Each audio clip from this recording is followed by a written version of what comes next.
Hey, welcome to this session. Today we're going to be talking about modules and how to keep them organized.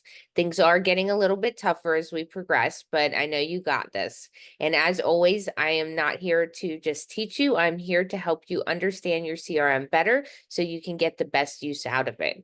All right, so let's get into it. Today we're going to click on the settings on the left-hand side, and we're going to scroll down on this sidebar to customization, and we're going to click modules and fields.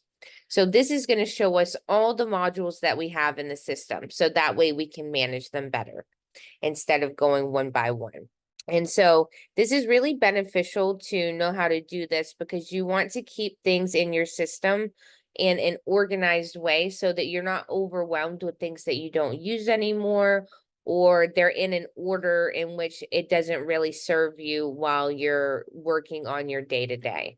So what we're going to do first is I'm going to show you how to remove a module. So sometimes a module is no longer relevant and you need to get it out of the system because you're not using it. So if we go to one of the modules we've created in here, okay, so if we click the three dots right here next to the module name, we can delete this module if we need to. We can also turn it off. So let's say that we're not using it, but we may use it in the future, and deleting it feels a little bit extreme.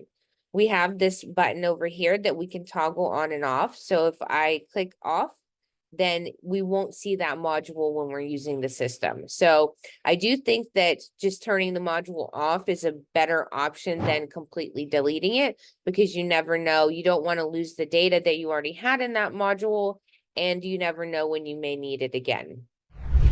Now, the way that these modules are laid out on this list is how you're going to see them in the system. So you can also rearrange them. So for example, maybe I use sales inbox a lot. I would just click, there's a few dots on the left-hand side of this. So you just click that, and I could just drag it up to the top.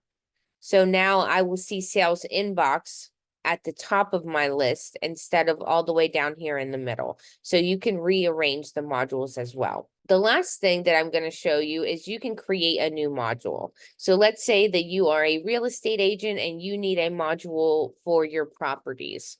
So we can create a new module. It'll ask if you want to create an organization module. That'll be for the whole organization. Everyone can use it, or a team module. So this will be just for a certain group of people. So I'm going to click organization module. And now we can give our module a name. And then all we're going to do is start creating our sections and our fields inside of this module. So if you haven't watched the video yet about the sections and fields, I recommend that you go back and watch that and then come back to this, because you're going to need that knowledge to proceed.